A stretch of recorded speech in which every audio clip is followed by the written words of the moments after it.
सदाशिवसमारम्भां शङ्कराचार्यमध्यमाम् अस्मदाचार्यपर्यन्तां वन्दे गुरुपरम्पराम्। हरिः ओम् श्रीगुरुभ्यो नमः। हरिः ओम्। श्रुतिस्मृतिपुराणानाम् आलयं करुणालयं नमामि भगवत्पादं शङ्करं लोकशङ्करम्। మనం సురేశ్వరాచార్యుల వారు రచించిన నైష్కర్మ్య సిద్ధి చూస్తున్నాము. 4వ క్లాస్లో ఉన్నాం. అంత ముందు క్లాస్లో నైష్కర్మ్య సిద్ధిలోని 1-2 శ్లోకాలు ముగించుకున్నాం. ఇక్కడ ప్రత్యేకత ఏమిటంటే సురేశ్వరాచార్యుల వారే తన పద్య భాగానికి గద్య రూపంలో వ్యాఖ్యానం ఇస్తూ వస్తున్నారు. ఈ శ్లోకాల ముందు వ్యాఖ్యానంలో లేదా తన భాష్యంలో సంసార కారణం అజ్ఞానమే అని, ఆ అజ్ఞానం తొలగడానికి జ్ఞానం పొందటం ఒక్కటే మార్గం అని నిరూపించాక టెక్స్ట్ ప్రాపర్లోకి అడుగు పెడుతున్నారు. అడుగు పెట్టే ముందు ఆయన రాసిన భాష్యం తత్ర అభిలషిత అర్థ ప్రచయాయ, నేను కోరుకున్న నా లక్ష్యం నెరవేరటం కోసం ప్రకరణ అర్థ సంసూత్రణాయ, మొత్తం ప్రకరణంలో ఉన్న సారాంశం అంతా బాగా అర్థం అవటం కోసం అయం ఆద్య శ్లోక, ఈ మొదటి శ్లోకాన్ని మొదలు పెడుతున్నాను అని అన్నారు. నైష్కర్మ్య సిద్ధిని ప్రకరణ గ్రంథం అంటారని, సిద్ధి గ్రంథం అంటే పరమత ఖండన చేస్తూ అద్వైత వేదాంతాన్ని నిలబెట్టడం అని చూసాము. మొదటి శ్లోకంలో భగవంతునికి నమస్కారం చేస్తున్నారు. దాని మంగళ శ్లోకం అంటారు. హరయే నమః అన్నాడు. హరికి అనేక అర్థాలుంటాయి. హరతి పాపాని ఇతి హరి, హరతి విజ్ఞానితి హరి. ఇక్కడ ద్వాంత చిద్దే అన్నాడు. జ్ఞానం అనే చీకటిని నాశనం చేసే హరికి నా నమస్కారాలు అంటున్నాడు. అజ్ఞాన నాశకాయ విష్ణవే నమః. ఆ విష్ణువు ఎవరు? యతః అంటే జగత్ ఉద్గతం. ఆ విష్ణువు నుంచే జగత్తు వచ్చింది. జగత్ కారణం బ్రహ్మ అని మనకి బ్రహ్మసూత్రాల్లో మొదట్లో వస్తుంది. ఏ జగత్తు? పంచభూతాలు సృష్టించబడ్డాయి అని తైత్రీయోపనిషత్తులో వస్తుంది. అదేవిధంగా ఇక్కడ సురేశ్వరాచార్యుల వారు కూడా చెప్తున్నారు. ఆకాశం, వాయువు, అగ్ని, జలం, పృథ్వీ, మొత్తం ఈ జగత్తు, దానితో పాటు భౌతిక ప్రపంచం కూడా వచ్చింది. ఆ జగత్ కారణం బ్రహ్మకు నా నమస్కారాలు అని చెప్తూనే ఇక్కడే జగత్తు వచ్చినట్టుగా ఉంది కానీ నిజంగా సృష్టి జరగలేదు, దానికి విడిగా ఉనికి లేదు. కాబట్టి జగత్ మిథ్య అని మొదటే చూపించారు. ఆ మిథ్య అనటానికి ఏం చెప్పారు అంటే స్రక్ పని ఇవా అన్నారు. మామూలుగా మనం రజ్జు సర్ప భ్రాంతి అంటాం వేదాంతంలో. ఇక్కడ స్రక్ అంటే మాల, మాలని పాముగా ఎలా ఊహించుకుంటామో అలా నిజంగా జగత్తు వచ్చింది అనుకుంటాం, కానీ జగత్తు మిథ్య. అంటే ఈ వాక్యంలోనే జగత్తు మిథ్య, జగత్తును సృష్టించిన బ్రహ్మ మాత్రమే సత్యం. సో మన వేదాంత సారమైన బ్రహ్మ సత్యం జగన్మిథ్య అనేది దీంట్లో వచ్చేసింది, ఈ వివరణలో వచ్చేసింది. అది కాక ఈ బ్రహ్మ ఎక్కడున్నాడు అంటే బుద్ధేహే సాక్షి అన్నాడు. అంటే పరమాత్మ ఎవరో కాదు, జీవాత్మే. ఎక్కడో పరమాత్మ కోసం వెతకనవసరం లేదు, జీవాత్మగా పరమాత్మ ఉన్నాడు అని చెప్తున్నాడు. అంటే దీని ద్వారా వేదాంత సారమైన 2వ వాక్యం కూడా వచ్చేసింది. అది జీవో బ్రహ్మైవ నాపరః. సో ఈ మొత్తం కలిపితే ఏ బ్రహ్మ నుంచి పంచభూతాలతో కూడిన జగత్తు వచ్చిందో ఆ జగత్తు నిజంగా లేదు, రజ్జు సర్ప భ్రాంతిలాగా ఉన్నట్టు అనిపిస్తుందో ఆ జగత్తు యొక్క సృష్టికర్త, మన అజ్ఞానాన్ని నాశనం చేసే బ్రహ్మ, మనలోనే జీవాత్మగా భాసిల్లుతున్న బ్రహ్మకు నా నమస్కారం అన్నాడు. కాకపోతే ఇక్కడ బ్రహ్మ అనకుండా హరి పదం వాడాడు. రెండవ శ్లోకంలో ఈశ్వర నమస్కారం తర్వాత గురు నమస్కారం చేస్తున్నాడు. దానికి ముందు రాసిన గద్య భాగం చూస్తే స్వసంప్రదాయస్య, నా యొక్క ఈ విద్య, నా యొక్క జ్ఞానం ఎలా వచ్చింది అంటే సంప్రదాయ పద్ధతిలో వచ్చింది. గురువు నుంచి నాకు ఇవ్వబడింది. గురు పరంపరని చూస్తూ ఉంటాం. అస్మద్ గురువున్ సంతత మానతోస్మి అని ప్రార్థన చేస్తాను. నా గురువు దాకా వచ్చింది, ఈ గురువులందరికీ నా గురువుతో సహా నమస్కారం చేస్తున్నాను అని చెప్తాం. సో నా గురువు ద్వారా నేను నేర్చుకున్నాను. శోధిత ప్రమాణపూర్వకం. సో నేను రాయబోయే ఈ ప్రకరణ గ్రంథం, ఇది ప్రమాణ గ్రంథం. అంటే నేనేదో ఎక్కడో విని రాసింది కాదు. నేను శాస్త్రం అనే ప్రమాణం ద్వారా ఏదైతే నేర్చుకున్నానో దాన్ని నేను ఇక్కడ రాస్తున్నాను అని చెప్తున్నాడు. గురువు ద్వారా నేర్చుకున్నాను అని చెప్పటం వల్ల తన జ్ఞానం సరి అయినదే, తను రాయబోయేది కూడా ప్రమాణబద్ధమైనదే అని చెప్పకనే చెప్తున్నారు. సో జ్ఞాపనాయ అంటే దాన్ని రాయటం కోసం గురోహ నమస్కార క్రియ, గురువుకి నేను నమస్కారం చేస్తున్నాను. ఎలా నమస్కారం చేస్తున్నాను అంటే ఉత్తినే మాటలతో చెప్పడం లేదు, విశిష్ట గుణ సంబంధ సంకీర్తన పూర్వక. ఆయన విశిష్ట గుణాలను మెచ్చుకోవటం ద్వారా, ఆయన గొప్పతనాన్ని మెచ్చుకోవటం ద్వారా నా గురువుకి నమస్కారం చేస్తున్నాను అని ఆ గురువు గొప్పతనం మెచ్చుకోవడానికి కవితా ధోరణి చూపించాడు. అదేమిటి? తమ బాధయ, తమ ప్లస్ బాధయ అంటారు. అంటే డిగ్రీస్ ఆఫ్ కంపారిజన్. దీన్ని తమ ప్రత్యయ అంటారు.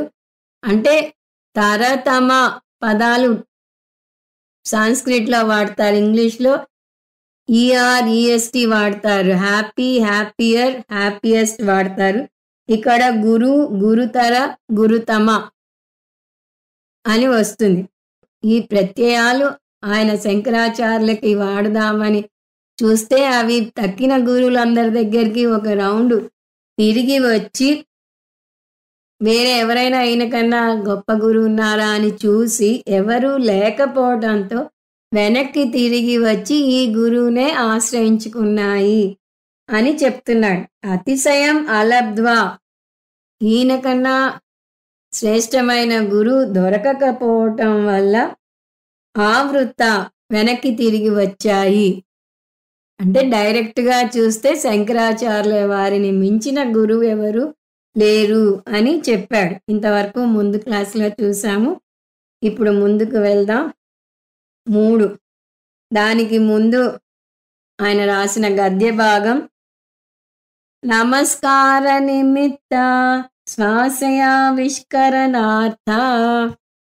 మొదటి 2 శ్లోకాలని మంగళ శ్లోకాలు అంటారు. దైవ నమస్కారం అయింది, గురు నమస్కారం అయింది. ఇప్పుడు ఆ నమస్కారం ఎందుకు పెట్టారో, ఆయన ఏమిటి రాయబోతున్నారో ఇందులో చెప్పబోతున్నారు. నమస్కార నిమిత్త అంటే నమస్కారం ఎందుకు పెట్టాను, దాని కారణాన్ని ఇక్కడ వ్యక్తం చేస్తున్నారు. స్వ ఆశయ, స్వ అంటే సొంత. నా ఆశయం ఏమిటో, నేను ఈ పుస్తకం ఎందుకు రాస్తున్నానో, నా లక్ష్యం ఏమిటో ఇందులో చెప్తాను.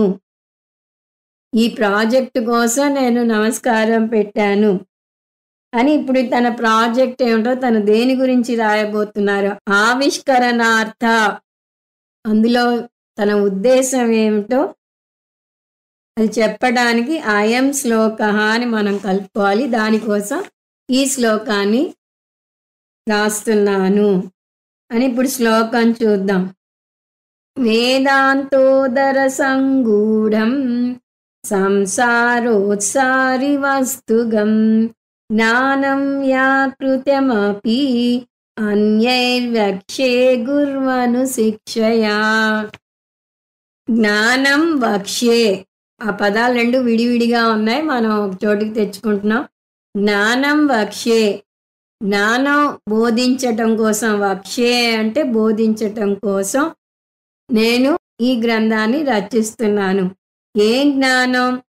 మొదటి పాదంలోకెళ్తే వేదాంత ఉదర సంగూఢం. సంగూఢం గూఢంగా ఉన్న, నిక్షిప్తంగా ఉన్న వేదాంత జ్ఞానం.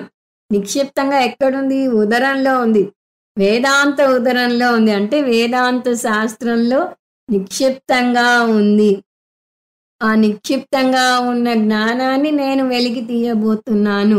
ఎలా అయితే గింజల నుంచి నూనెని ఎక్స్ట్రాక్ట్ చేస్తామో అలా వేదాంతంలో స్పష్టంగా అర్థం కాకుండా ఉన్న వేదాంత జ్ఞానాన్ని నేను చాలా స్పష్టంగా చెప్తాను అని ఇక్కడ చెప్తున్నారు. ఎందుకు వేదాంత జ్ఞానం నిక్షిప్తమై ఉంది అంటున్నారు? వేదాంత బోధ కనుక స్పష్టంగా ఉండుంటే మనకి ఇన్ని రకాల దర్శనాలు వచ్చి ఉండేవి కావు. మనకి ద్వైతం ఉంది, విశిష్టాద్వైతం ఉంది, అద్వైతం ఉంది, ద్వైతాద్వైతం ఉంది. అది భగవద్గీత భాష్యంలో చూస్తాం చివరిది. ఇన్ని రకాలు ఎక్కడి నుంచి వచ్చాయి? అదే వేదాంత గ్రంథాల నుంచి వచ్చాయి. అదే ప్రస్థానత్రయం నుంచి వచ్చాయి. ఇన్ని వచ్చాయి అంటే ఏమిటి? బోధ స్పష్టంగా లేదు అని దాని అర్థం. ఉన్నదొకటే ప్రస్థానత్రయం. ప్రస్థానత్రయం అంటే భగవద్గీత, ఉపనిషత్తులు, బ్రహ్మసూత్రాలు. వీటి నుంచే ఇన్ని రకాల బోధలు వచ్చాయి అంటే అది చాలా గూఢమైన విద్య. అంటే అర్థం చేసుకోవటం కష్టం. అందువల్లనే కృష్ణ పరమాత్మే దీన్ని రాజవిద్య, రాజగుహ్యం అన్నాడు.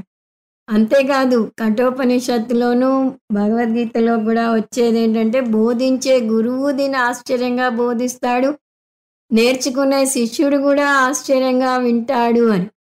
అందువల్ల ఈ బోధ చాలా కష్టమైనది, నేర్చుకోవటం కూడా చాలా కష్టమైనది. అదే మాట ఇక్కడ ఆయన గుర్తు చేస్తున్నారు. ఇది రాజవిద్య, రాజగుహ్యమైన విషయం కాబట్టి నేను దీన్ని స్పష్టంగా నా ప్రకరణ గ్రంథంలో బోధిస్తాను అని. ఈ విద్యలో ఏముంది? వస్తుగం, వస్తువు గురించి చెప్పేది. వస్తువు అంటే ఏమిటి? స్వతంత్ర ఉనికి ఏదైతే ఉందో దాన్ని వస్తువు అంటారు. అంటే అద్వైతం ఉన్నదొకటే వస్తువు. చాందోగ్యోపనిషత్తులో సదేవ సౌమ్య ఇదమగ్రే ఆసీత్ ఏకమేవ అద్వితీయం అని అక్షర లక్షలు విలువ చేసే వాక్యం వస్తుంది. ఈ సృష్టికి ముందు సత్ మాత్రమే ఉంది. సత్ అంటే ఉనికి, చైతన్యం. చైతన్యం మాత్రమే ఉంది. ఆ ఉన్నది ఒకటే. ఏకం ఏవ, అదొక్కటే ఉంది. అద్వితీయం, రెండోది లేదు. సో ఏకంగా ఒకటేగా ఉన్న ఆ సత్ గురించి నేను చెప్తాను. అద్వైతం బ్రహ్మ గురించి, స్వతంత్ర సత్తా ఉన్న బ్రహ్మ గురించి నేను చెప్తాను. వస్తువు ఒకటే ఉంది అంటే దాని అర్థం ఏంటి? తక్కినదంతా అవస్తువు కింద వస్తుంది. అంటే వస్తువు కానిది. ఆత్మ, అనాత్మ పదాలు వాడతాం శాస్త్రంలో. అనాత్మ అంటే నా ఆత్మ. ఆత్మ కానిదంతా అనాత్మ కిందికే వస్తుంది. ఆత్మ కానిది అనాత్మ కింద వస్తుంది అంటే దానికి విడిగా ఉనికి లేదు. ఆత్మ మీద ఉనికికి ఆధారపడింది. స్వతంత్ర ఉనికి లేని దాన్ని మిథ్య అని కొట్టివేస్తాం. అందువల్ల ఏదైతే స్వతంత్ర ఉనికి ఉందో దాని గురించి చెప్తాను, వేరేవన్నీ మిథ్య అని నిరూపిస్తాను అని. సరే, ఇది మీరు చెప్తారు బాగానే ఉంది, ఇది చెప్తే నాకు వచ్చే లాభం ఏమిటి అని పాఠకుడు అడగవచ్చు. ఉద్యోగంలో ప్రమోషన్ వస్తుందా? ఏం జరుగుతుంది అంటే సురేశ్వరాచార్యుల వారు సంసార ఉత్సారి అంటున్నారు. ఆయన మొదలెట్టింది ఎలా మొదలెట్టారు? ప్రతి ఒక్కరూ సంసారంలో పడి కొట్టుమిట్టాడుతున్నారు. దానికి కారణం అజ్ఞానమే, అది వాళ్ళకి తెలియటం లేదు అని 7 దశలు చెప్పుకొచ్చారు. అజ్ఞానం డైరెక్ట్ కాజ్ కాదు కాబట్టి అజ్ఞానమే కారణం అని ఎవరికి తెలియటం లేదు. ముందు అది అజ్ఞానం కారణం అని ఎస్టాబ్లిష్ చేశాక ఆ అజ్ఞానాన్ని పారద్రోలి తద్వారా సంసారాన్ని పారద్రోలే గురుతర బాధ్యతని నేను చేపడుతున్నాను అని చెప్తున్నారు. సో జ్ఞానానికి ఇది సంసార ఉత్సారిని విశేషణంగా తీసుకోవాలి. సో సంసారాన్ని పారద్రోలే జ్ఞానం చెప్తాను మీకు. సంసారం అంటే ఏమిటి అంటే ఒక్క ముక్కలో చెప్పాలి అంటే దుఃఖ చక్రం అని చెప్పేయచ్చు. సో ఆ దుఃఖ చక్రం సంసారం. ఆ సంసారం పారద్రోలే జ్ఞానం కలిగేలాగా నేను బోధిస్తాను అని అంటున్నారు. ఇలా చెప్పడం వల్ల పరోక్షంగా అనుబంధ చతుష్టయాన్ని ఆయన సూచించినట్టే అవుతుంది. ఏదైనా ఒక గ్రంథం రచిస్తే దానికి అనుబంధ చతుష్టయం ఏమిటి అని చూస్తారు. అనుబంధ చతుష్టయంలో 4 అంశాలు నిర్దేశిస్తుంది శాస్త్రం. ఒకటి విషయం, దేని గురించి చెప్తున్నది ఈ గ్రంథం చెప్పాడు. వస్తువు ఒకటే ఉంది, దాని గురించి బోధిస్తున్నాను అని. ప్రయోజనం, ఏది చదవాలన్నా ఇది నేర్చుకుంటే నాకు కలిగే ప్రయోజనం ఏమిటి అనే ప్రశ్న వెంటనే ఉదయిస్తుంది. ఆ ప్రయోజనం ఏమిటి ఇక్కడే చెప్పాడు. సంసార ఉత్సారి జ్ఞానం. ఈ జ్ఞానం పొందితే సంసారం అనే దుఃఖాన్ని పారద్రోలుతుంది నా గ్రంథం అని చెప్పారు. మూడవది సంబంధం. విషయానికి ప్రయోజనానికి మధ్య ఉన్న సంబంధం ఏమిటి? సంబంధం ఇదే. మనిషి సంసారంలో పడి కొట్టుమిట్టాడుతున్నాడు అన్నాం. దానికి కారణం ఏమిటి? అజ్ఞానం అని చూసాం. సంసారం పోవాలంటే అజ్ఞానం పోవాలి, అజ్ఞానం పోవాలంటే జ్ఞానం కలగాలి, జ్ఞానం కలగాలంటే నైష్కర్మ్య సిద్ధి నేర్చుకోవాలి. అది ఇక్కడ సంబంధం. 4 అధికారి. శాస్త్రం నేర్చుకోవడానికి కావలసిన అర్హత ఏమిటి? అర్హత మోక్షం పొందాలి అనే ఉత్సాహం ఉండాలి. మామూలుగా సాధన చతుష్టయ సంపత్తిని అర్హతగా చెప్తారు. సో ఈ విధంగా అనుబంధ చతుష్టయం ఈ గ్రంథానికి ఉంది. అనుబంధ చతుష్టయం సరిపోతే ఆ గ్రంథాన్ని చదవచ్చు అంటారు మన ఆచార్యులు. ఈ గ్రంథానికి అనుబంధ చతుష్టయం సరిపోతుంది అని చెప్పకనే చెప్పినట్టు అయింది. కానీ ఇక్కడ మళ్ళీ ఒక సందేహం రావచ్చు. నేను స్పష్టంగా చెప్తాను, శాస్త్రం చాలా నిగూఢంగా చెప్పినది అన్నారు కదా, ఈయనొక్కరే స్పష్టంగా చెప్తారా? అంతకుముందు ఎందరో గురువులు వచ్చారు, ఎందరో ఆచార్యులు రాశారు. శంకరాచార్యుల వారే మొత్తం ప్రస్థానత్రయానికే భాష్యం రాశారు.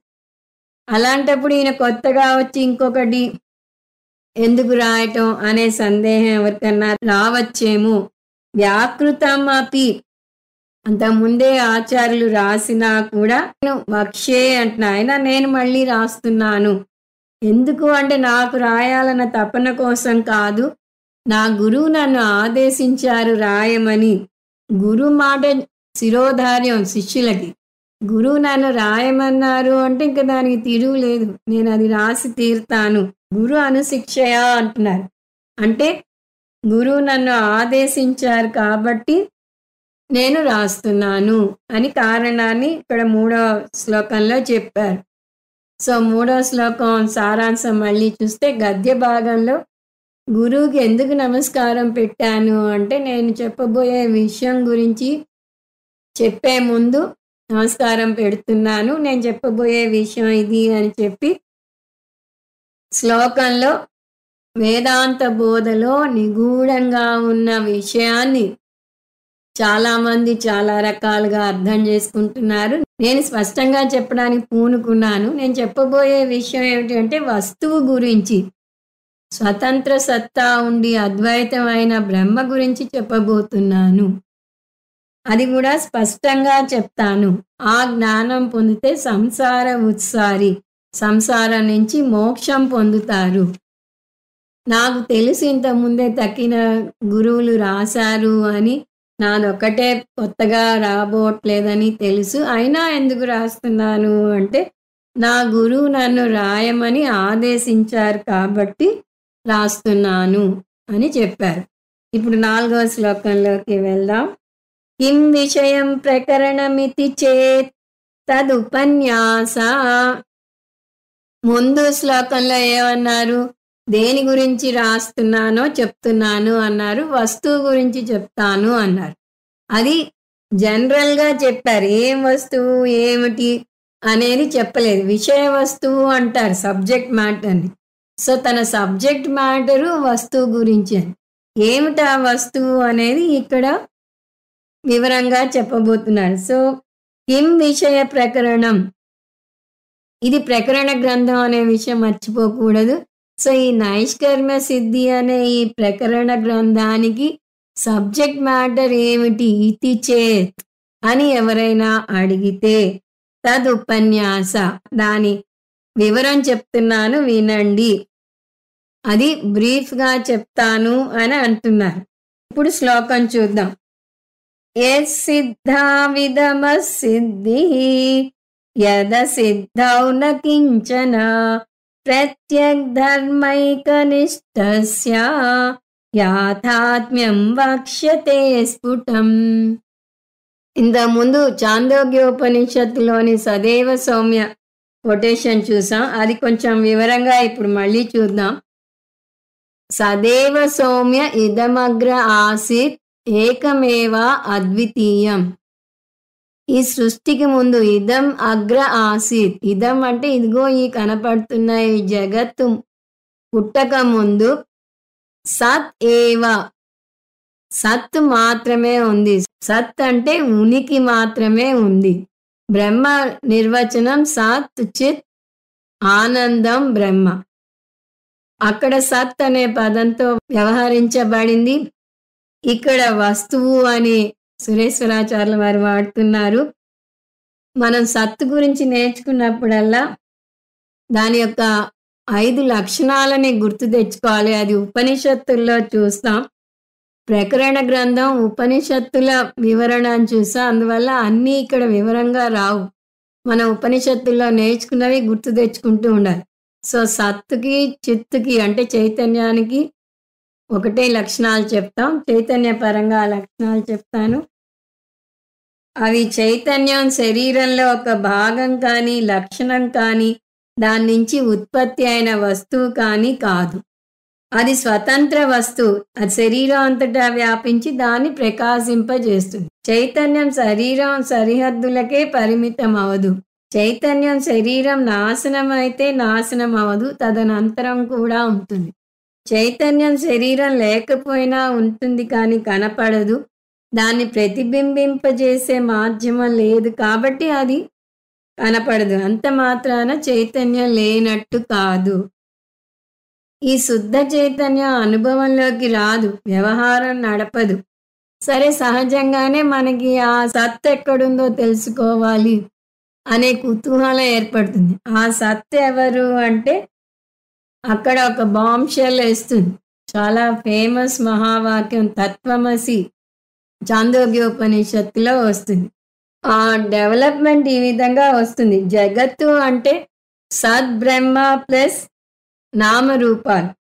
సత్ జగత్ అంతటికి ఆత్మ అంటే సద్బ్రహ్మే అధిష్టానం, సద్బ్రహ్మే సారం.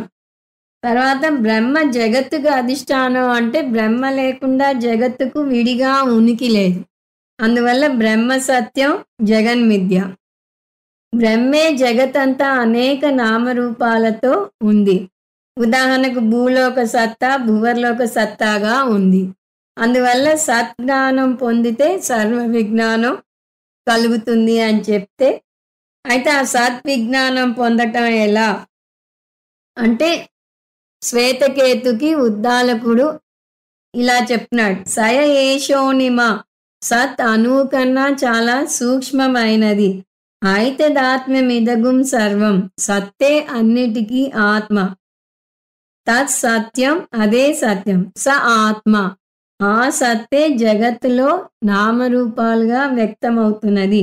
తత్వమసి శ్వేతకేతు, ఆ సత్తా ఎవరో కాదు నువ్వే శ్వేతకేతు. సత్తే చిత్తు, చిత్తే సత్తు అంటనంటే అంతటా ఉనికి రూపంలో ఏదైతే ఉందో అది నీలో చైతన్య రూపంలో ఉంది. ఉనికిగా మనకి తెలిసే కన్నా చైతన్యంగా అర్థమవుతుంది. అందువల్ల మహావాక్యం వచ్చేసింది ఇక్కడ. జగతంతా సత్తుగా ఏదైతే ఉందో అది నీలో చిత్తుగా ఉంది. శ్వేతకేతు చైతన్య రూపంలో ఉంది. నేను ఉన్నానా అని అడుగుతారా ఎవరన్నా? నేనున్నానా అనే సందేహమే రాదు. కాబట్టి నేనున్నాను అంటే నేనే చైతన్యాన్ని అంటే బ్రహ్మ ఉన్నాడా లేదా అనే సందేహం వచ్చే ఆస్కారమే లేదు. కాబట్టి అంతటా వస్తు రూపంలో ఏదైతే ఉందో అది నాలో చైతన్య రూపంలో ఉంది. ఆ చైతన్యం గురించి చెప్తాను అని చెప్తున్నాడిక్కడ. అంటే బాహ్యంగా చూస్తే అది సద్రూపం. ఆంతరంగా చూస్తే లేతే వ్యష్టిపరంగా చూస్తే చిత్ రూపం లేదా సాక్షి చైతన్యం. సో, జీవాత్మనైన నేనే పరమాత్మను, నేనే శుద్ధ చైతన్యాన్ని అని నేర్పిస్తుంది వేదాంతం. సో, ఈ మొదటి శ్లోకాల్లోనే సురేశ్వరాచార్యుల వారు శుద్ధ సత్తే, శుద్ధ చిత్ అని నిరూపించుకొస్తున్నారు. వేదాంతం ముందు బ్రహ్మతో మొదలుపెట్టి ఆ బ్రహ్మ ఎక్కడో లేదు నువ్వే. జగత్తు అంతటా ఉన్నాడు బ్రహ్మ అని అంటే, అయితే నాకు కనపడటం లేదే అని అడిగితే ఆ బ్రహ్మవి నువ్వే. నిన్ను నువ్వు బాహ్యంగా చూడలేవు కాబట్టి నీకు కనపడటం లేదు అని చెప్తుంది వేదాంతం. సో, ప్రత్యేగాత్మతో ముగిస్తుంది మన ప్రయాణం. దానికి సురేశ్వరాచార్యుల వారు అద్భుతమైన పదం వేస్తున్నారు. ప్రత్యేక్ ధర్మ ఏకనిష్ట వస్తు. సో, వస్తువు గురించి చెప్తాను అన్నారు కదా. ఏం వస్తువు అది? ప్రత్యేక్ ధర్మ. ధర్మ అంటే మామూలుగా ధర్మం. వేద పూర్వభాగంలో ధర్మం అంటే విలువలు పాటించటం వస్తుంది. కానీ వేదాంతంలో అదే పదం ధర్మకి అర్థం ఆత్మ. అందువలనే వేదాంతాన్ని గురువు ద్వారా నేర్చుకోవాలి, సొంతంగా నేర్చుకోవడానికి ప్రయత్నించకూడదు అని అంటారు. సో, వేద పూర్వభాగంలో ధర్మం అంటే విలువలు ఎందుకంటారు అంటే, ఆ విలువలు ఉంటేనే మన జీవితాన్ని మంచి మార్గంలో, ధర్మపదమైన మార్గంలో నడిపిస్తుంది. వేదాంతంలో ధర్మం అంటే ఆత్మ అని ఎందుకంటామంటే, ఆత్మే ఈ జగతంతటికి అధిష్టానం. ఇంకో విధంగా చెప్పాలంటే వ్యావహారిక సత్యదృష్ట్యా ధర్మం అంటే విలువలు, పారమార్థిక సత్యదృష్ట్యా ధర్మం అంటే ఆత్మ. ప్రత్యేక ధర్మ అంటే ఆత్మ లేదా నాలో ఉన్న సాక్షి చైతన్యం. మనం సాక్షి చైతన్యం పదం చూస్తున్నాం, అది వాడుకోవచ్చు. నాలో ఉన్న సాక్షి చైతన్యం. ఏకనిష్ట ఉన్నదొకటే చైతన్యం. సో, ఏకనిష్ట అంటే అది ఇక్కడ భేదం గురించి లేదా జీవాత్మ పరమాత్మ ఐక్యం గురించి చెప్తున్నారు. ఈ రెండు ఒకటే, ఆ ఐక్యాన్ని బోధిస్తాను నేను అని. సాధారణంగా వేదాంతంలో మన ప్రయాణం ఎలా ఉంటుంది అంటే, కింద నుంచి మొదలెడతాం. ఇక్కడ సురేశ్వరాచార్యుల వారు ఆఖరి లైను ముందే మనకి చెప్పేస్తున్నారు. అసలు వేదాంతంలో మన ప్రయాణం ఈ విధంగా ఉంటుంది. ముందు బ్రహ్మను జగత్ కారణం బ్రహ్మగా వర్ణిస్తుంది శాస్త్రం. జగత్ కారణ బ్రహ్మ అంటే నిమిత్త కారణంగా వర్ణిస్తుంది. ఒక కుండను తీసుకుంటే కుండకి నిమిత్త కారణం కుమ్మరి. అతని తెలివితేటలతో అతను ఈ కుండను తయారు చేస్తాడు. సో, ఈ జగత్తుని ఒక ఏకరూప ఈశ్వరుడు, సర్వజ్ఞుడు అయిన ఈశ్వరుడు, సర్వశక్తిమంతుడు అయిన ఈశ్వరుడు సృష్టిస్తాడు అని చెప్తారు. ఆ ఈశ్వరుడు ఎక్కడ ఉన్నాడు అంటే, ఎక్కడో దూరాన వైకుంఠంలోనో కైలాసంలోనో ఉన్నాడు అని మనకి నేర్పిస్తుంది శాస్త్రం. కృష్ణమూర్తినో, ఈశ్వరుణ్ణో, కృష్ణ పరమాత్మనో, శివుణ్ణో, దేవినో ఎవరో ఒకళ్ళని మనం పూజ చేస్తాం మొదటి దశలో. ఆ దేవుడు ఆ ఒక్క రూపానికే పరిమితం అవ్వలేదు. ఆయన సర్వవ్యాపకుడు. సర్వం విష్ణుమయం జగత్ అంటారు విష్ణు భక్తులు. సర్వం శివమయం జగత్ అంటారు ఈశ్వర భక్తులు. ఇద్దరు దేవుళ్ళు సర్వవ్యాపకంగా ఉండరు. అంటే దీని అర్థం ఉన్నది ఒకటే దేవుడు, మనం మనకి తోచినట్టుగా నామరూపాలు ఇస్తున్నాం. సో, ఏకరూప ఈశ్వర స్థాయి నుంచి అనేక రూప ఈశ్వర స్థాయికి రావాలి. అంటే జగతంతటా అనేక నామరూపాలతో భాసిల్లుతున్నాడు. భగవంతుడు అని అర్థం చేసుకోవాలి. దాన్ని ఉపాదాన కారణం అంటారు. ఇందాక కుండ చూసాం. కుండకి కుమ్మరి నిమిత్త కారణం అన్నాం. ఆ కుమ్మరి దేనితో తయారు చేశాడు? మట్టితో తయారు చేశాడు. ఆ మట్టిని ఉపాదాన కారణం అంటాం. ఉపాదాన కారణం సూత్రం ఏమిటి అంటే, ఉపాదాన కారణం కార్యం అంతటా ఉంది. ఒక కుండ పట్టుకుని మీరు ఇందులో మట్టి ఎక్కడ ఉంది అని అడిగితే కుండ అంతటా మట్టి ఉంటుంది. ఇంకా బంగారం ఆభరణంగా చెప్తే మీకు ఇంకా తేలిగ్గా అర్థమవుతుంది. ఆభరణంలో బంగారం ఎక్కడ ఉంది అంటే ఏం చెప్తారు? ఆభరణం అంతటా ఉంది. బంగారం లేకుండా విడిగా ఆభరణం తీయగలరా? తీయలేరు. అదేవిధంగా ఉపాదాన కారణమైన మట్టి లేకుండా కుండకి విడిగా ఉనికే లేదు. ఈ సూత్రం ప్రకారం సృష్టికి ముందు సత్ మాత్రమే ఉంది అని 2 సార్లు చూసాం. మరి సత్తు మాత్రమే ఉంటే జగత్తుకి నిమిత్త కారణం ఎవరు? ఉపాదాన కారణం ఎవరు? నిమిత్త కారణం బ్రహ్మ అంటే ఉపాదాన కారణం ఏది? ఉపాదాన కారణం బ్రహ్మ అంటే నిమిత్త కారణం ఎవరు? అంటే దానికి శాస్త్రం భిన్న నిమిత్త ఉపాదాన కారణం బ్రహ్మ అంటుంది. అంటే ఉపాదాన కారణము నిమిత్త కారణము 2 బ్రహ్మే అంటుంది. అలా ఎలా కుదురుతుంది? మనం జగత్తులో ఏది చూసినా ఉపాదాన కారణం వేరు, నిమిత్త కారణం వేరు కదా అని అంటే, మీకు తెలిసిన దృష్టాంతమే ఉంది. మీరు టీవీ చూస్తుంటారు కానీ దాని వెనుక ఉన్న సాలెపురుగుని గమనించరు. సాలెపురుగే దీనికి దృష్టాంతం అంటుంది శాస్త్రం. సాలెపురుగు తనలోంచే దారాలను తీసి తనే గూడు కట్టుకుంటుంది. అలా భగవంతుడే నిమిత్త ఉపాదాన కారణం. ముందేమంది? ఓన్లీ నిమిత్త కారణం అని మనకి పరిచయం చేసింది శాస్త్రం. ఇప్పుడు ఉపాదాన కారణం కూడా ఆయనే, కాబట్టి ఎక్కడో దూరంగా లేడు. నీ చుట్టూతా అన్నిట్లోనూ ఉన్నాడు. నువ్వు చూసే ప్రతి వస్తువులోనూ ఉన్నాడు అని చెప్తుంది. ఇంకా అక్కడ కూడా ద్వైతం ఉంది.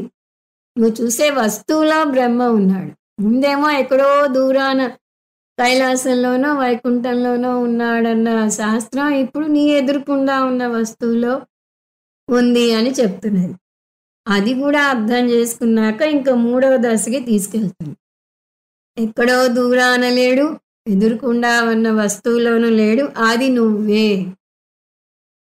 అధిష్టానంగా బ్రహ్మ ఉన్నాడు, అది నువ్వే అని చెప్తుంది. అంటే పరోక్షం కాదు, ప్రత్యక్షం కాదు. ఎదురుకుండా ఉన్నాడు అంటే ప్రత్యక్షం.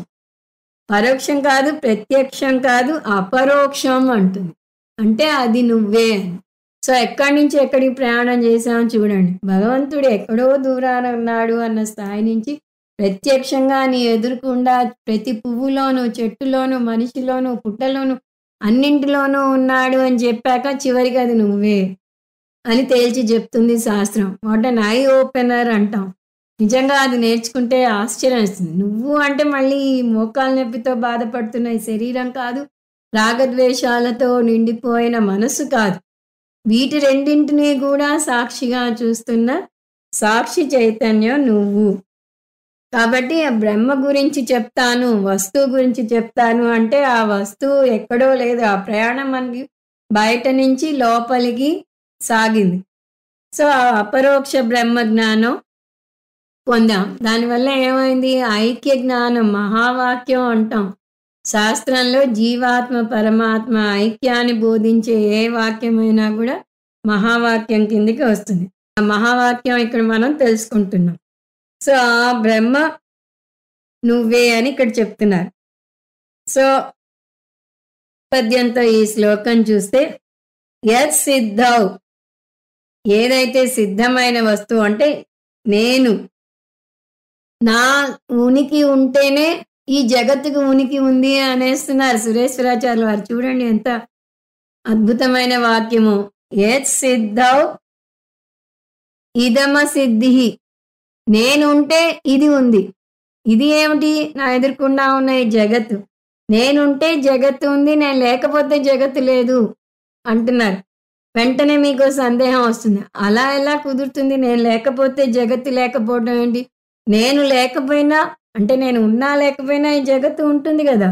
తక్కిన వారందరూ జగత్తుని చూస్తున్నారు కదా అంటే దానికి జవాబు, నువ్వే లేకపోతే తక్కిన వారి గురించి నువ్వు మాట్లాడగలవా? నువ్వు ఉంటే నేను కాక తక్కిన వారు అనే మాట వస్తుంది. ఫస్ట్ పర్సన్ ఉంటేనే సెకండ్ పర్సన్, థర్డ్ పర్సన్ గురించి మాట్లాడేది. ఫస్ట్ పర్సనే లేకపోతే తక్కిన వారున్నారు, వారికి జగత్తు కనిపిస్తుంది అనే మాట ఎక్కడి నుంచి వస్తుంది? నిజానికి భగవంతుడి గురించి మాట్లాడాలన్నా కూడా నేను ఉండాలి. నేను ఉంటే నేను భగవంతుడిని చూశాను. భగవంతుడి గురించి నిమిత్త కారణంగా, ఉపాదాన కారణంగా నేర్చుకుంటాం. అందువల్ల యత్ సిద్ధౌ అంటే అహం బ్రహ్మ ఉంటేనే ఇదమ సిద్ధి, ఇదిగో ఈ తక్కిన ఈ ఇదం అంతా ఉంది అని. భగవద్గీతలో ఇదం శరీరం కౌంతేయ క్షేత్రం అన్నాడు కృష్ణ పరమాత్మ. ఇదిగో ఈ శరీరంలో మనం ఇందాక చూసిన ప్రకృతి, శరీరం, మనసు 3 వస్తాయి. సో ఇదంతా క్షేత్రం ఓ అర్జున, నువ్వు క్షేత్రజ్ఞుడివి అని చెప్పాడు అక్కడ. ఇదే ఐడియా ఇక్కడ కూడా వస్తుంది. అహం అనేది క్షేత్రజ్ఞుడిని. సో ఇదం అంటే అహం ఉండాలి. అహం ఉంటేనే ఇదం వస్తుంది. నేను అనగలిగితేనే నాకు భిన్నంగా ఉన్న దాని గురించి వస్తుంది. సో అన్వయ వ్యతిరేకం అంటాం. యత్ సిద్ధే ఇదమ సిద్ధి. ఇప్పుడు దీనికి ఆపోజిట్ యత్ అసిద్ధౌ న కించన సిద్ధి. నేనే లేకపోతే అహం అంటే నేనే లేకపోతే న కించన కొంచెం కూడా బాహ్య ప్రపంచం అనేది లేదు. కొంచెం కూడా వేరే వస్తువు అనేది లేదు. సో నేను చూస్తేనే జగత్తు ఉంది. మాండూక్యోపనిషత్తులో కూడా ఇదే అంశం వస్తుంది. ప్రమాత చూస్తేనే ప్రమేయానికి ఉనికి ఉంది. ఇప్పుడు ఈ గదిలో ఏమున్నాయి అని నేను మిమ్మల్ని అడిగితే అందరూ ఒకే వస్తువును చెప్పరు. ఒక్కొక్కరు ఒక్కొక్క వస్తువుని చూస్తారు. తక్కిన వస్తువులు వారికి లేనట్టే. అదేవిధంగా ఇక్కడ నేను లేకపోతే ఈ జగత్తే లేదు అని చెప్తున్నారు. కాబట్టి జగత్తుకి ఉనికిని నేనే ఇస్తున్నాను. కాబట్టి జగత్తులోని ఉనికి చూడాలంటే నా చిత్తు గురించి నేర్చుకోవాలి అని. అందువల్ల జగత్తు అవస్తువు అయింది, నేను మాత్రమే వస్తువుని అయ్యాను. అందువల్ల నైష్కర్మ్య సిద్ధి ఈ శుద్ధ చిత్తు గురించి మాట్లాడబోతున్నది అని తెలుసుకోవాలి. సో స్వామీజీ అంటారు, ఎంత అద్భుతం. మామూలుగా ఈ లౌకిక జీవనంలో అందరూ నువ్వు ఎందుకు పనికిరాని వాడివి, నీకేమీ తెలీదు, నువ్వు మట్టి బుర్రవి, నువ్వు ఉన్నా ఒకటే లేకపోయినా ఒకటే అని రకరకాలుగా మన తిడుతూ ఉంటారు. వేదాంతానికి వస్తే స్వామీజీ అంటారు, వేదాంతం అర్థమైనా అవ్వకపోయినా ఈ విషయం మాత్రం చాలా హాయిగా ఉంటుంది. నువ్వే బ్రహ్మవు అంటుంది, నువ్వు పరమాత్మకు భిన్నంగా లేవు అంటుంది, నువ్వు పరిపూర్ణుడివి అంటుంది. ఈ మాటలని వినటానికి చాలా హాయిగా ఉంటాయి అంటారు. అందువల్ల తస్య యాథాత్మ్యం. సో ఈ ఆత్మస్వరూపం, యాథాత్మ్యం అంటే స్వరూపం, తస్య అంటే ఆత్మస్వరూపం, స్ఫుటం వక్ష్యతే. ఈ ఆత్మస్వరూపం గురించి నేను చాలా స్పష్టంగా చెప్తాను అని అంటున్నారు సురేశ్వరాచార్యుల వారు. మళ్ళీ ఈ శ్లోకం అర్థం కూడా మనం వివరంగా ఒకసారి చూస్తే, యత్ సిద్ధౌ ఇదమ సిద్ధి. ఈ ఆత్మ ఉంటే ఈ జగత్తు ఉంది. యత్ అసిద్ధౌ న కించన సిద్ధి. ఈ ఆత్మ లేకపోతే ఈ జగత్తు అసలు లేదు. ప్రత్యేక్ ధర్మ ఏకనిష్టస్య. సో ఈ చైతన్యం అయిన ఆత్మ గురించి లేదా ఈ సాక్షి చైతన్యం గురించి, ఉన్నదొకటే చైతన్యం అనే దాని గురించి నేను బోధ చేస్తాను. యాథాత్మ్యం, దాని స్వరూపం, వక్ష్యతే స్ఫుటం, దాని స్వరూపం గురించి నేను చాలా స్పష్టంగా బోధిస్తాను అని చెప్పారు. చెప్పాక ఆయనకే సందేహం వస్తుంది. ముందు ఆ గద్య భాగం చూద్దాం. వివక్షిత ప్రకరణార్థ ప్రరోచనాయ అనుక్త దురుక్త ప్రామాణ్య కారణ శంకావ్యుదాసేన స్వగురో ప్రామాణ్యోపవర్ణనం. ఈయన ముందు శ్లోకంలో ఏమన్నారు? ఈ గూఢమైన విద్య అందరికీ సరిగా అర్థం కాదు, కాబట్టి నేను దీన్ని చాలా స్పష్టంగా చెప్తాను అన్నారు. అంటే ఇక్కడ ఒక సందేహం రావచ్చు ఎవరికైనా, ఏం తక్కిన వారు స్పష్టంగా చెప్పలేరా? మీరు మాత్రమే స్పష్టంగా చెప్తారా? అనే అనుమానం రావచ్చు కదా అని ఆయనకే అనుమానం వస్తుంది. కొంతమంది శిష్యులు వచ్చి ఇవాల్టి క్లాసు చాలా బావుంది అని చెప్తూ ఉంటారు. స్వామీజీకి అనుభవం అవుతూ ఉంటుంది.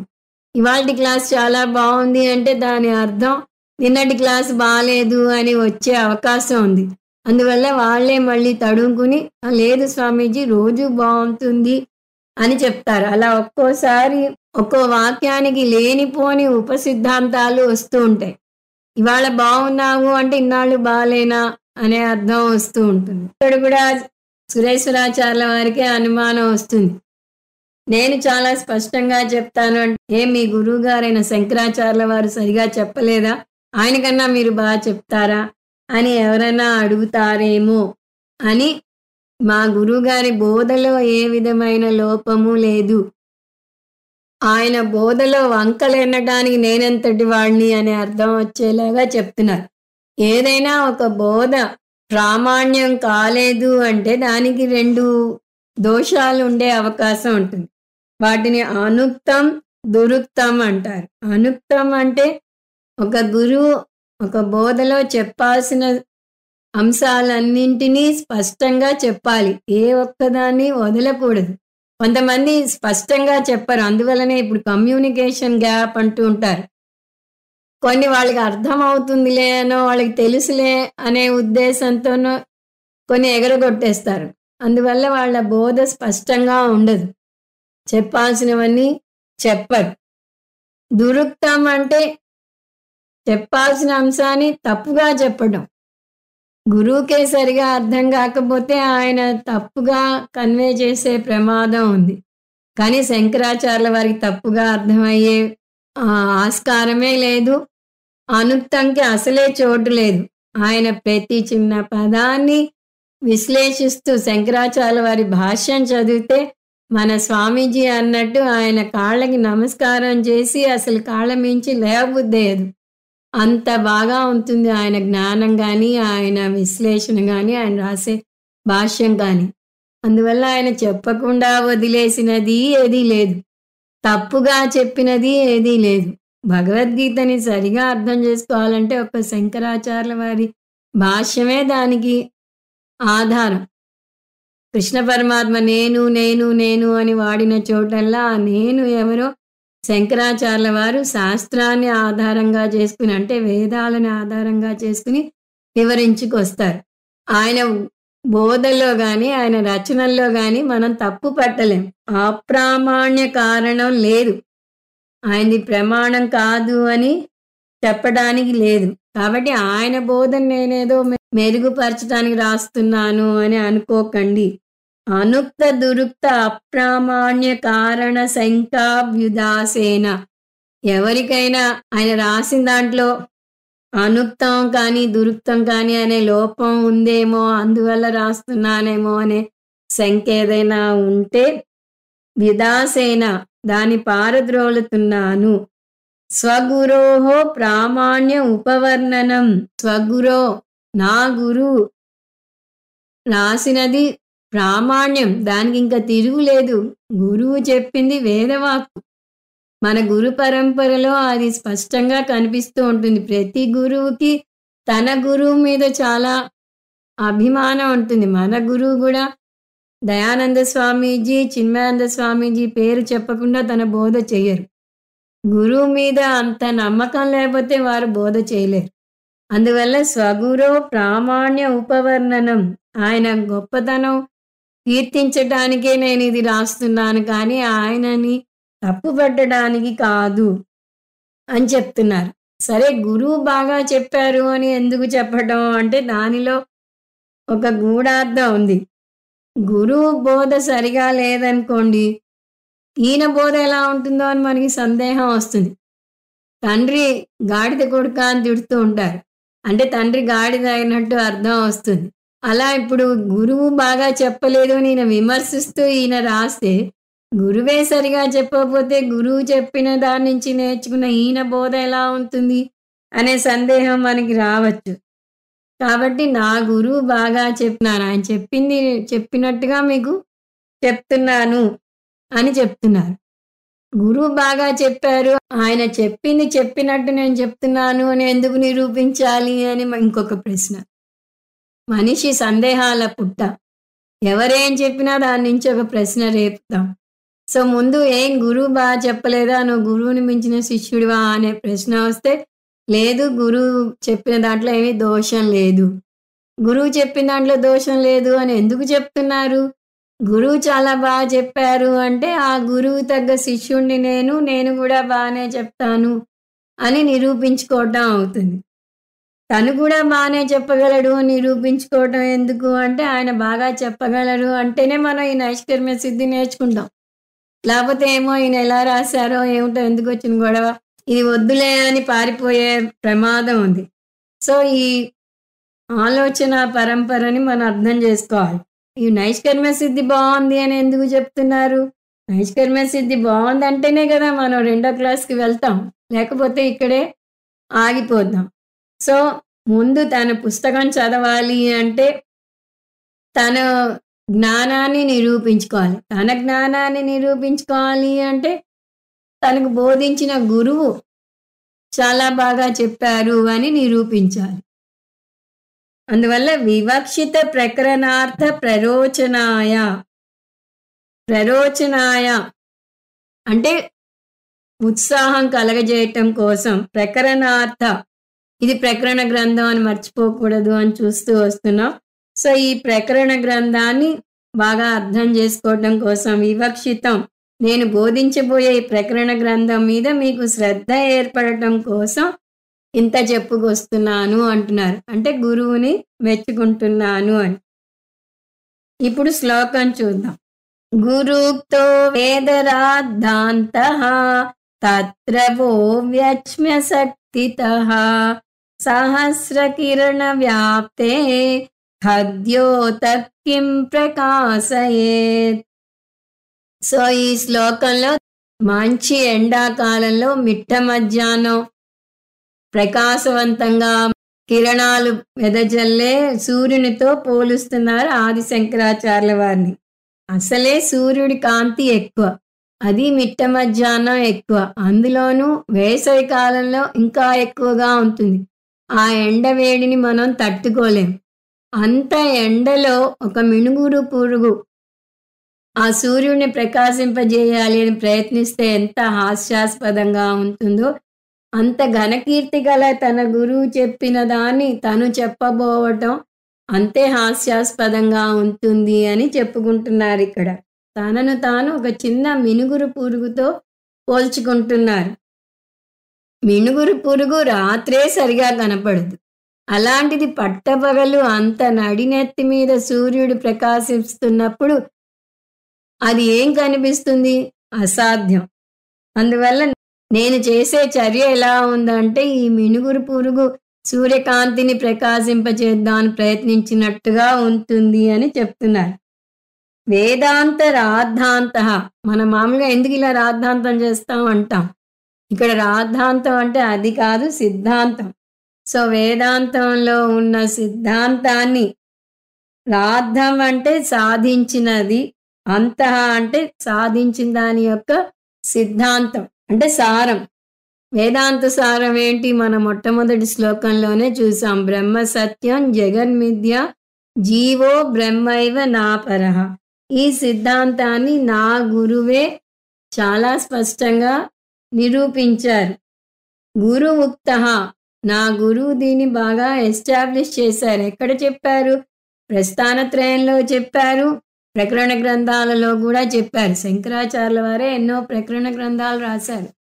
ఈ బ్రహ్మ సత్యం జగన్మిథ్యా జీవో బ్రహ్మైవ నాపరః కూడా శంకరాచార్యుల వారు రాసిన శ్లోకాల్లో చూస్తాం. అది ఆయన ఏర్పరిచిన సిద్ధాంతమే. మళ్ళీ అది సొంతంగా ఏర్పరచలేదు, వేదాంత సారంగా ఆయన దాన్ని వెలికి తీశారు. తత్ర, అందువల్ల నో వచ్మి, ఆయన మొత్తం చెప్పాల్సిందంతా చెప్పేశారు. ఎన్నింటిలోనో ఎన్ని రకాలుగానో చెప్పారు ఒకటే సారాన్ని. అందువల్ల నో వచ్మి, నేను కొత్తగా వచ్చి చెప్పేదేమీ లేదు. ఆయన చెప్పిన దాని మీద నేను వివరణ ఇచ్చేది కొత్తగా ఏమీ లేదు. నేనెంతటి వాడిని? అశక్తితః ఆయన చెప్పిన దాన్ని బోధించే శక్తి కూడా నాకు లేదు. ఎందుకంటే నా గురువుకి నాకు ఇంత పెద్ద భేదం ఉంది. ఆయన సూర్యుడైతే నేను చిన్న మిణుగురు పురుగును. హద్యోదహ అంటే అది. కిం ప్రకాశేత్ ఇంత పెద్ద సూర్యుడిని ఒక చిన్న పురుగు ఏం ప్రకాశింపజేస్తుంది? వ్యాప్తే ఇక్కడ ఈయన ఏ విషయంలో మిణుగురు పురుగు? వ్యాప్తే అంటే విషయే అంటే వేదాంత బోధలో. సో ఆయన కాంతి ముందు నేనేం కొత్తగా చెప్పగలను అంటే ఇది మనని ప్రశ్న అడగటం కాదు. దీన్ని ఆక్షేపార్థే అంటారు. దీని ఇంగ్లీష్లో అయితే రిటారికల్ క్వశ్చన్ అంటారు. ఆయనంత సూర్యుడు, నేనింత చిన్న పురుగును, నేనేం చేయగలను అంటే లేదు నువ్వు చేయగలవు అని కాదు అర్థం. గురువు యొక్క గొప్పతనాన్ని ఈయన కూడా హంబుల్గా వినయంగా స్వీకరిస్తున్నాడు అని దాని అర్థం. ఇప్పుడు 6 చూద్దాం. గద్య భాగం. గురునైవ వేదార్థస్య పరిసమాపి తత్వాత్ ప్రకరణోక్తౌ ఖ్యాత్యాద ప్రామాణ్య కారణాశంకేతి చేత్తద్వుదాపార్థం ఆహుహు. ఇక్కడ మళ్ళీ ఇంకొక శంకని ఊహిస్తున్నారు సురేశ్వరాచార్యుల వారు. అంటే చదివే పాఠకులలో ఈ శంక రావచ్చు అని. ఏమిటది? శంకరాచార్యుల వారు అంత పెద్ద సూర్యకాంతి, అంత గొప్పవారు. ఆయన చెప్పనిదేది నేను కొత్తగా చెప్పడం లేదు. ఆయన చెప్పిన దాని గురించి చెప్పేంత అర్హత కూడా నాకు లేదు అని అంటే ఇంక మరి దేనికి రాస్తున్నారు? శంకరాచార్యుల వారి బోధను వివరించడానికి కాదు, దాన్ని మెరుగుపరచడానికి కాదు. మరి దేనికి రాస్తున్నారు అంటే లౌకికంగా ఏదైనా ఆశిస్తున్నారా? ఇక్కడ 3 విషయాలు చెప్తున్నారు. అవేమిటి? ఖ్యాతి, లాభం, పూజ. ఖ్యాతి అంటే పేరు ప్రఖ్యాతల కోసం. స్వామీజీని కూడా కొంతమంది మీరు అమెరికా వెళ్ళలేదా అని అడుగుతూ ఉంటారట. మీ పుస్తకాలు ఏమన్నా ప్రచురింపబడ్డాయా అని అడుగుతారు. అంటే ఆయన ఖ్యాతి ఎంత దిగంతాలకు వ్యాపించిందో తెలుసుకోవటానికి. ఆయనకు అలాంటి పేరు ప్రఖ్యాతలు పొందాలన్న తపనే లేదు. కానీ ఆయన ఖ్యాతి దిగంతాలకు వ్యాపించింది. ఆయన శిష్యులు ప్రపంచంలో నలుమూలలా ఉన్నారు అని కూడా ఆయన చెప్పుకోరు, మనకి తెలిస్తే తప్ప. లాభం, నేను ఇంత బోధిస్తున్నాను, మీరు నాకు ఇంత ఇవ్వండి అని కూడా మన స్వామీజీ పరమార్థానంద స్వామీజీ ఎన్నడూ నోరు తెచ్చి అడగరు. సో ఆయన స్వలాభం కోసం చేయటం లేదు. తను నేర్చుకున్న విద్యను నలుగురికి పంచాలి అనే ఉద్దేశంతో చెన్నై మహానగరంలో 30-40 ఏళ్లుగా బోధ చేస్తూనే ఉన్నారు. వారంలో 8 క్లాసులు 8 చోట్ల చెప్తూ ఉంటారు, అలు పెరగకుండా. అందులో భగవద్గీత ఏడాది పొడుగుతా ఎక్కడో చోట చెప్తూనే ఉంటారు.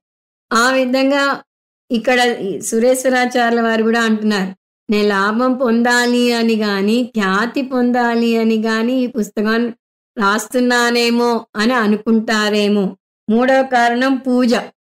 ఒక గురువు ఉన్నాడంటే ఆ గురువు చుట్టూ కొంతమంది శిష్యులు చేరుతూ ఉంటారు. ఆ గురువుకి నిజంగా గొప్పతనం ఉన్నా లేకపోయినా శిష్యులు ఆకాశానికి ఎత్తేస్తారు. అందువల్ల కొంతమంది గురువు అవ్వాలని ఆశిస్తారు. వారికి అంతమంది అనుయాయులు ఉన్నారు, నాకు కావాలి. వారికి గజమాల వేశారు, నాకు వేయాలి అని ఎదురు చూస్తారు. వారికి లక్షల్లో చూస్తున్నారు. వారు చెప్పే బోధ, నా బోధని 100 మంది కూడా చూడటం లేదు అని కొంతమంది బాధపడుతూ ఉంటారు.